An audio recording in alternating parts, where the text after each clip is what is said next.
Pessoal, que a galera que defende o comunismo, o socialismo é desprovida de inteligência, isso você já sabe. Mas tem hora que eles se superam.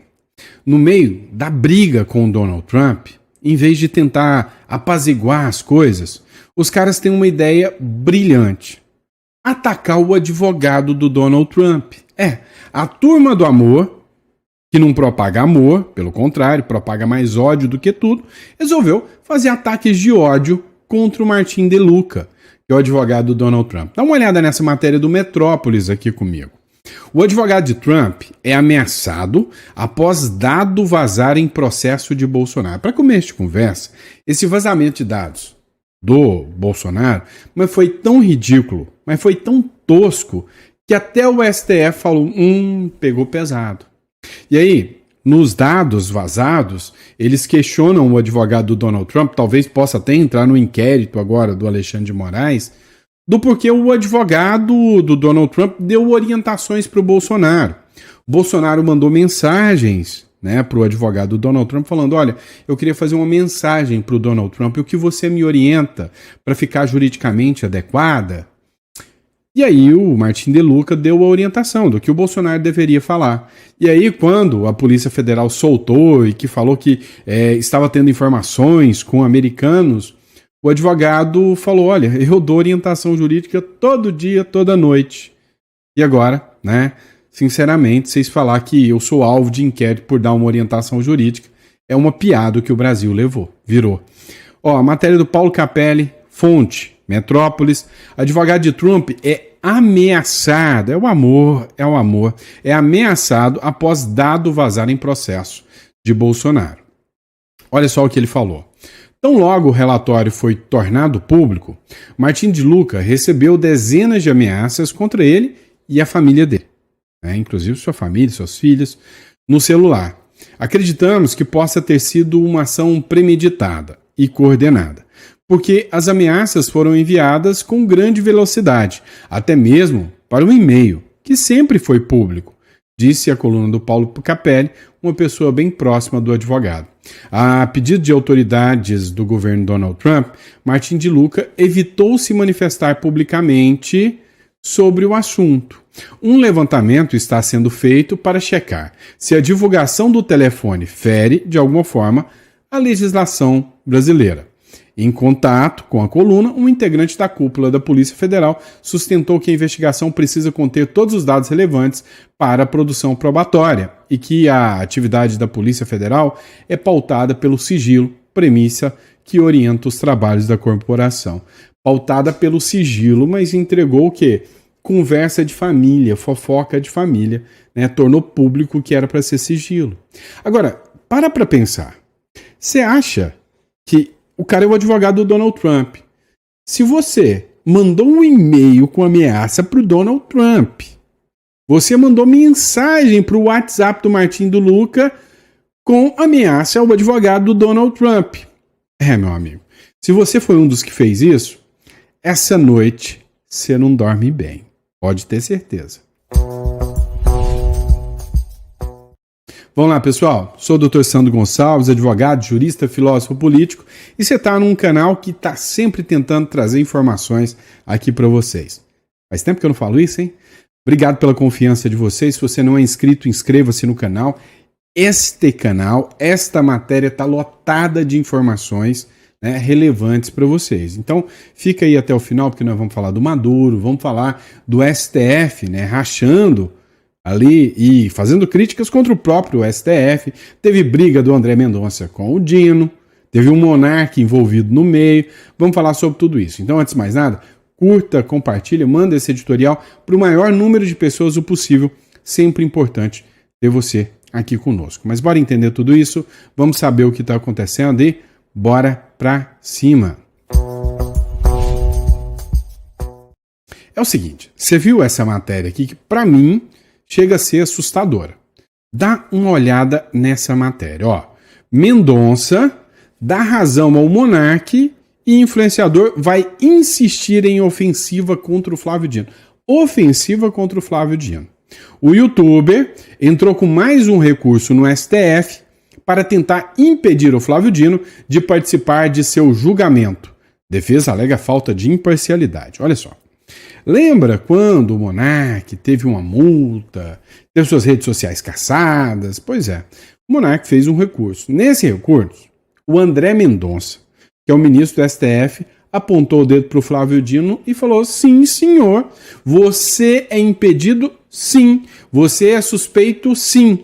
E o André Mendonça, parabéns para o André Mendonça, votou dizendo que o Flávio Dino não poderia julgar esse processo absurdo. Por quê, Sandro? Me explica o porquê. Eu te explico. O Bruno Ayub, que é o Monark, você deve lembrar dele, ele falou que o Flávio Dino era gordola. E por causa disso, o Monark foi condenado à prisão e a indenizar o Flávio Dino por causa disso. Agora, vem cá. O Flávio Dino já processou o Monark. Como é que ele vai ser o julgador do próprio Monark? Os ministros não entenderam nada dessa questão da imparcialidade. Só pode. E o pior, né? O Vinícius Carrion até escreveu aqui, ó. O que mais espanta é o ministro não se declarar impedido, dado o contexto. Ou seja, se eu sou seu inimigo, se eu já te processei porque você me xingou, se eu pedir a sua prisão, agora eu sou o juiz que vou julgar você? Meu amigo, eu acho que o curso de Direito deveria se tornar curso de teatro, né, de artes cênicas, para você fazer papel de palhaço nesse país, né? Dá até raiva de saber que a gente é formado em Direito. E o Estadão é bem sensacionalista, né? Este recurso legal e constitucional do Monark é uma ofensiva? Peraí, o Monark está sendo ofensivo ao fazer um recurso dizendo que o cara que processou o Monark, porque o Monark o chamou de gordola, pediu a prisão dele, pediu uma multa contra ele, pode julgar o meu processo? Peraí, esse cara não pode. Então, assim, é o puro suco do Brasil, do que virou, né, o Brasil. Fala sério, né? É o que se tornou o Brasil. Ó, só para constar, sou fã do Monark.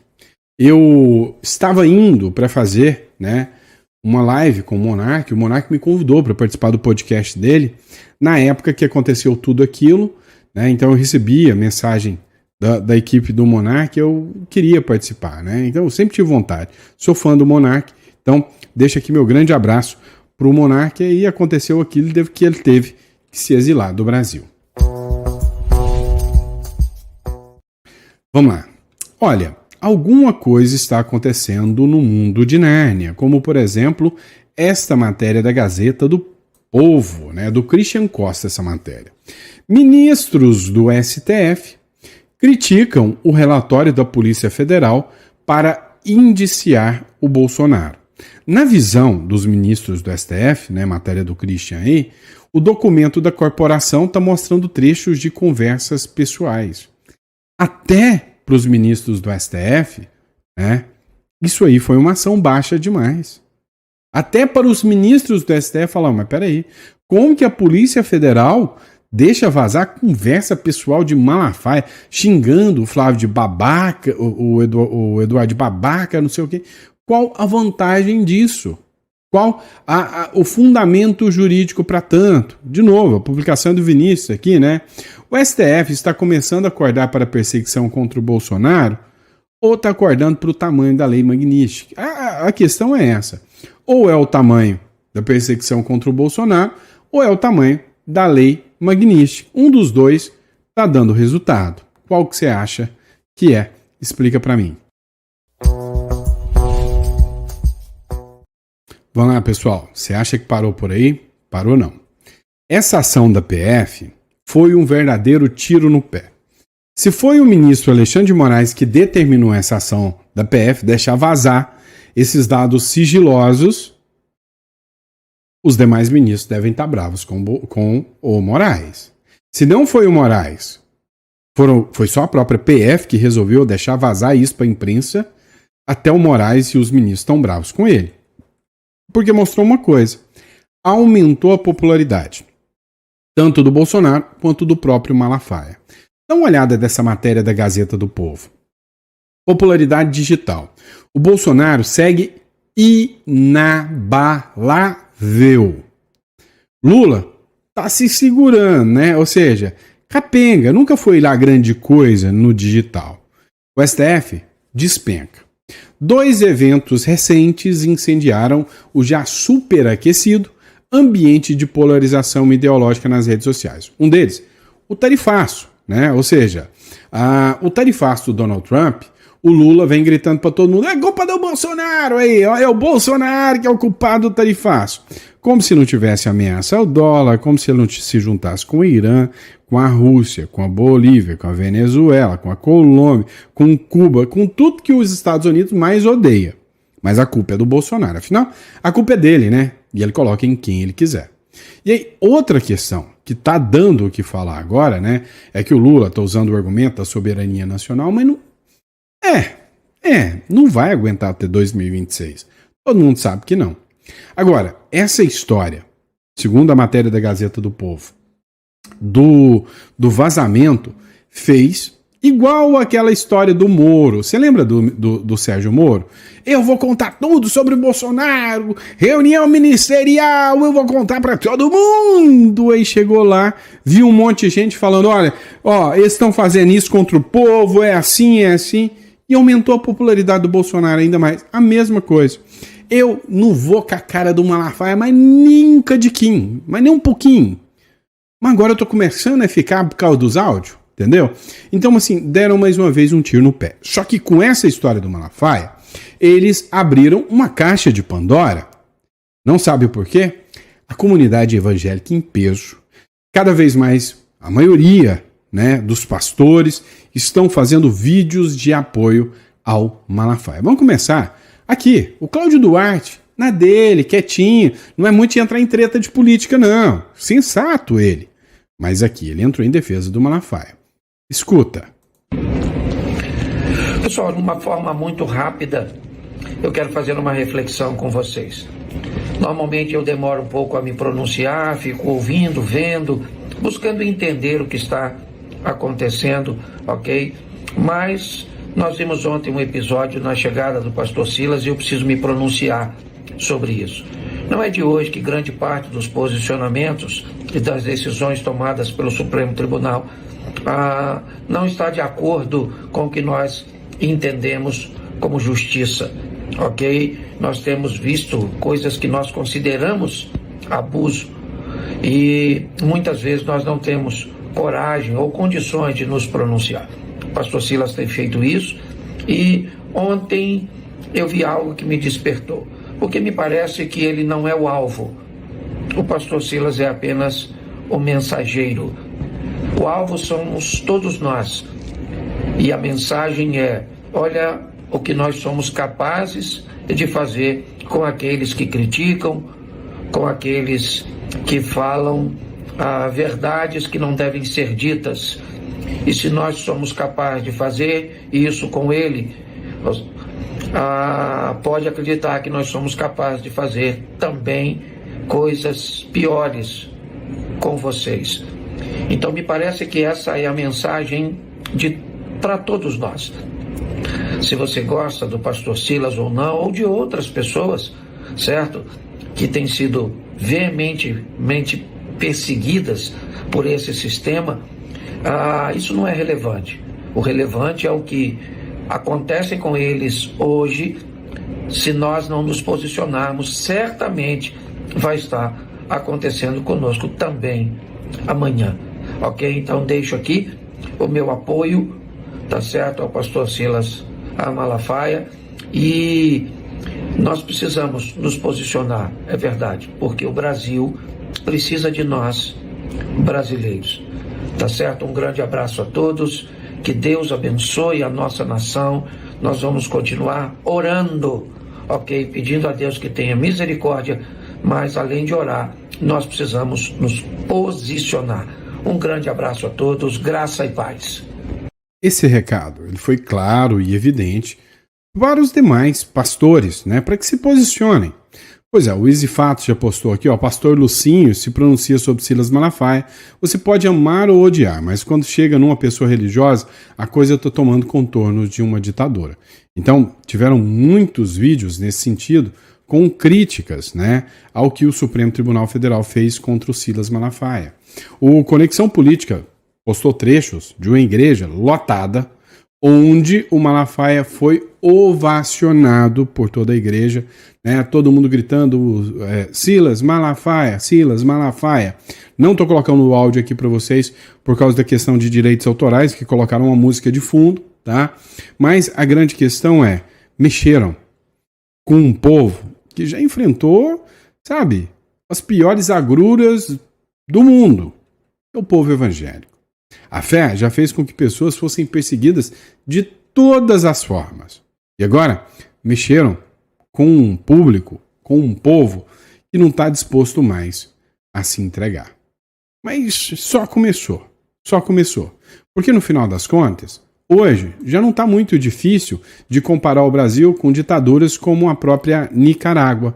É o que diz, né, o próprio Lourival Santana aqui na CNN. Dá uma olhada nisso aqui. A gente teve apreensão de celular, passaporte, busca e apreensão de um pastor, né, o Silas Malafaia. Então, isso também pode ser visto pelo governo americano como mais uma prova do que seria o autoritarismo, a perseguição política, isso que eles chamam de caça às bruxas. Então, tem mais elementos aí para eles trabalharem dentro dessa caracterização do Brasil como um país que está se caminhando para um sistema autoritário. A gente tem... Pois é. Ou seja, será que os Estados Unidos estão errados em ter esse posicionamento? Acredito que não. No próximo bloco, você viu que o Lula se manifestou sobre o caso da Venezuela, né? E aí, o La Lengua, que é um perfil venezuelano, ele fez uma publicação dizendo que agora o Maduro está sem padrinho. Próximo bloco. Literalmente, o Brasil não é para amadores mesmo.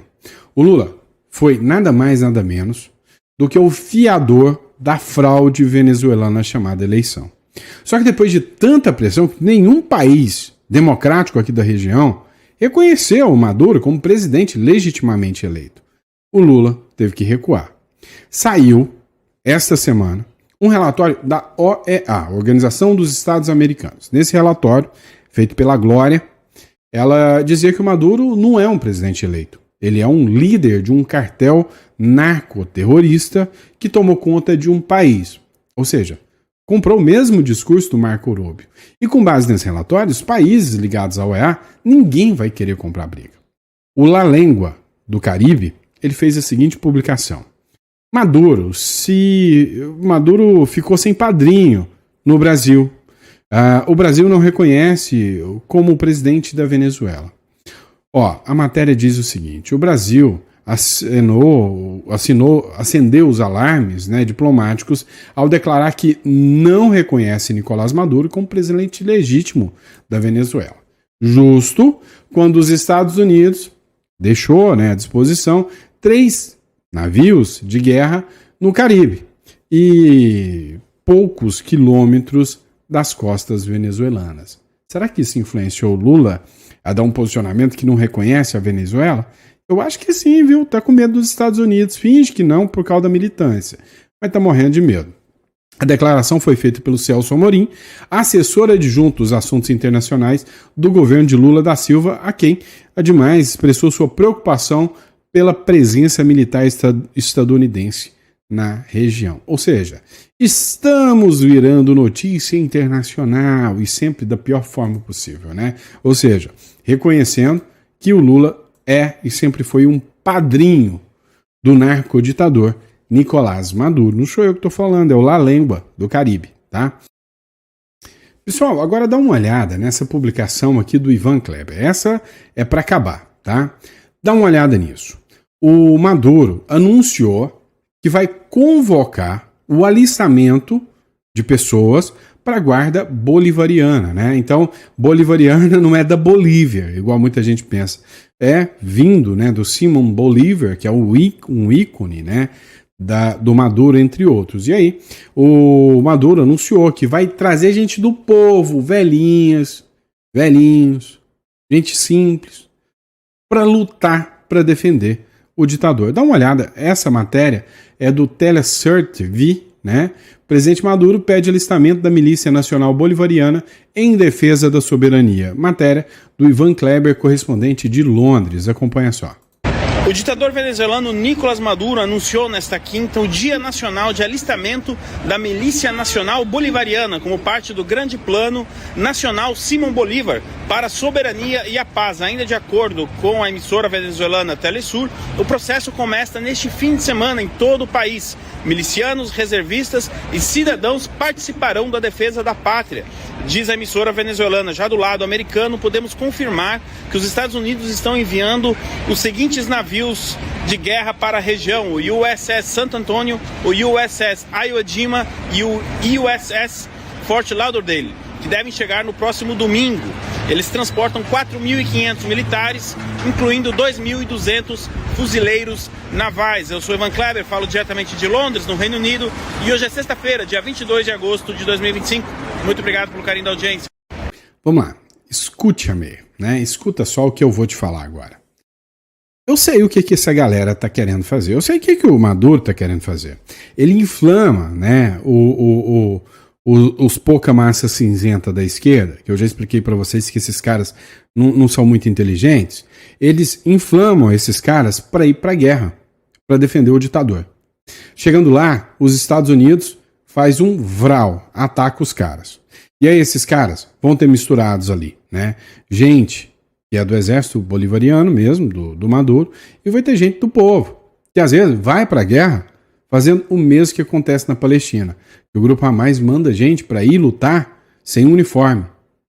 Só para depois que lá Israel vem e faz o limpa, aqui os Estados Unidos vem e faz o limpa, vão falar que os Estados Unidos está matando civis e gente inocente. Escuta essa história, já vi esse filme não faz muito tempo. Agora, deixa eu te falar uma coisa.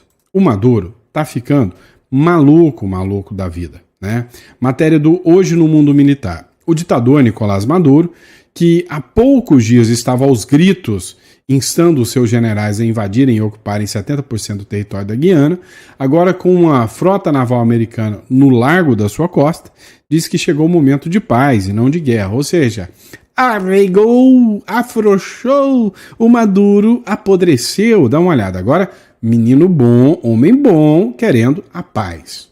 Así que hay que buscar una solución. ¿Cuál es la Temos então que buscar uma solução. solución? ¿Más bomba? A solução é mais bomba? ¿Cuál es la solución? ¿Más bombardeo? Qual é a solução? É mais bombardeio? ¿Cuál es la solución? ¿Más guerra? Qual é a solução? Uma guerra? ¿Hasta dónde va a llegar? Até onde vai chegar? La humanidad tiene que despertar.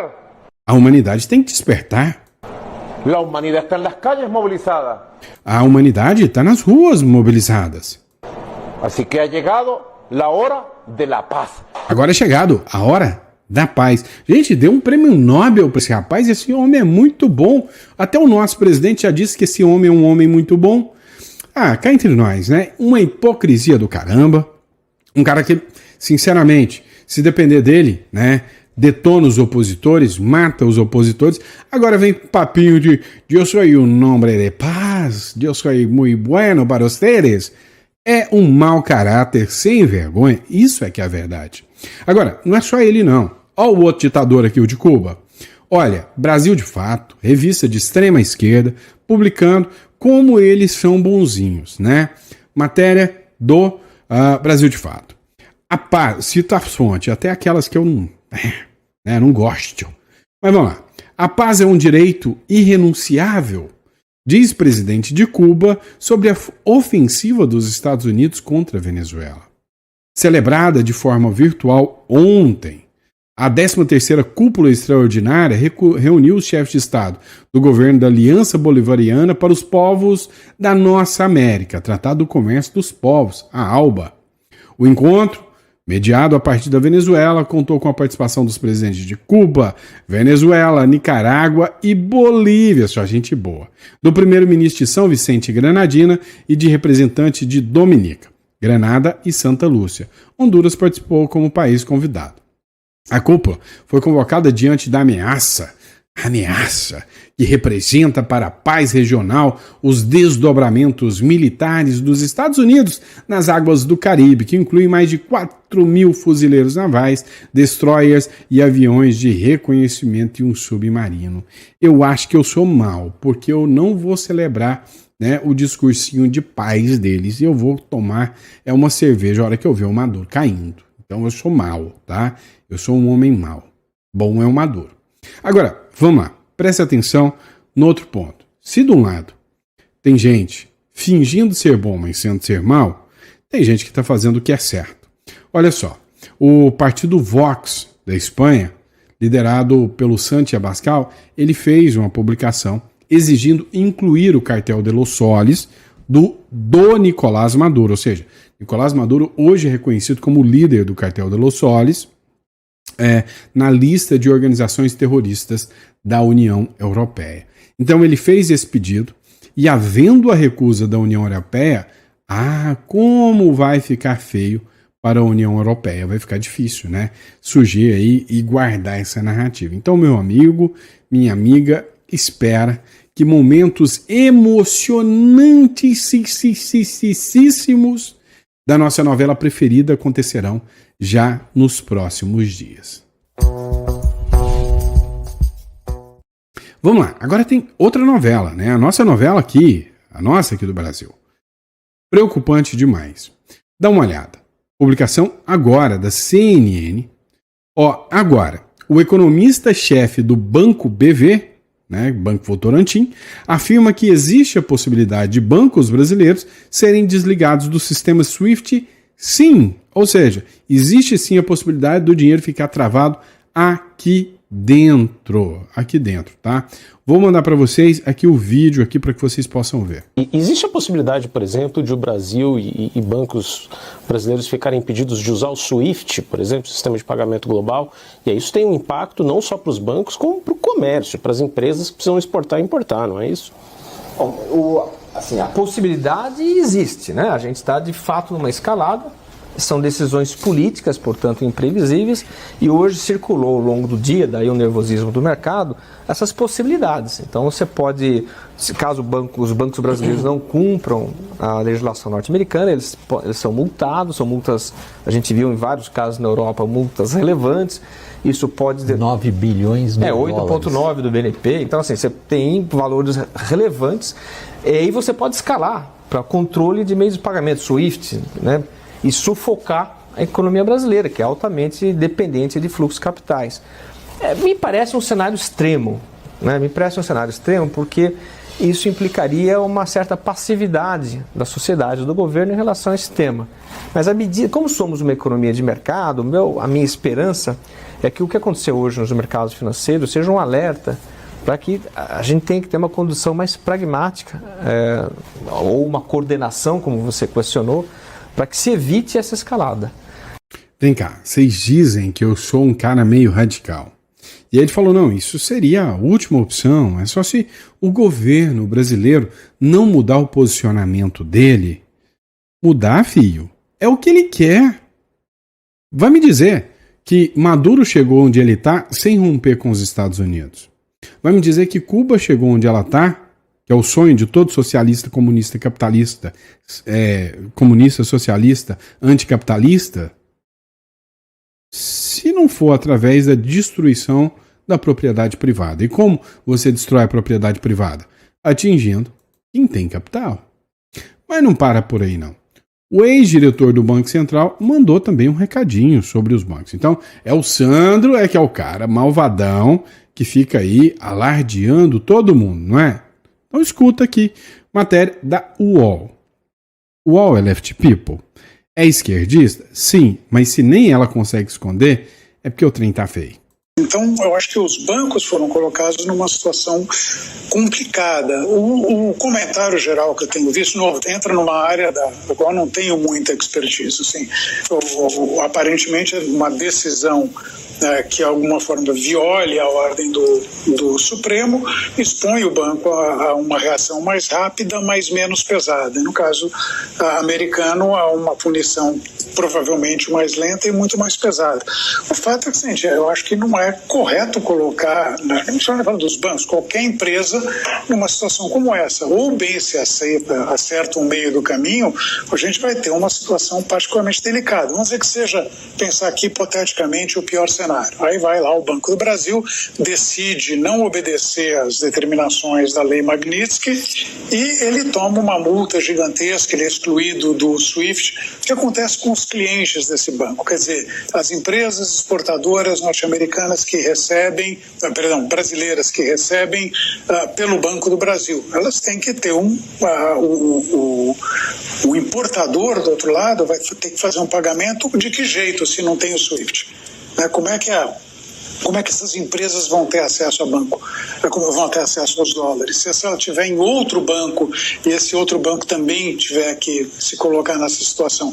Então a gente tem efeitos potencialmente muito grandes sobre o funcionamento da economia brasileira, porque não adianta fingir, a gente está integrado financeiramente com o resto do mundo, né? Se num caso de sanções severas aos bancos brasileiros, a gente corre o risco de ficar isolado aqui e é complicado, né?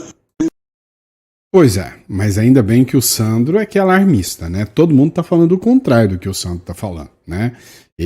Os dois, né? O Sandro tá falando que os bancos, se o Lula e o Alexandre de Moraes continuar esticando a corda, o Sandro, que é malvadão, tá falando que esses bancos só podem ser excluídos do sistema SWIFT.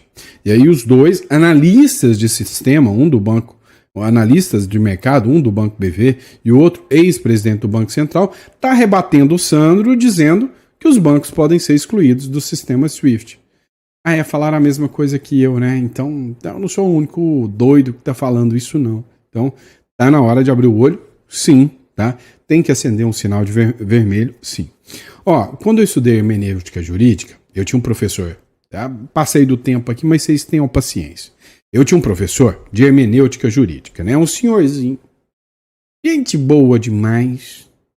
E ele falava, olha, sempre quando você for entrar num debate, sempre quando você tiver numa interlocução, comece a pegar as palavras-chave ou núcleos-chaves da frase.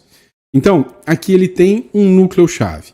Ele começa dizendo o seguinte, tá?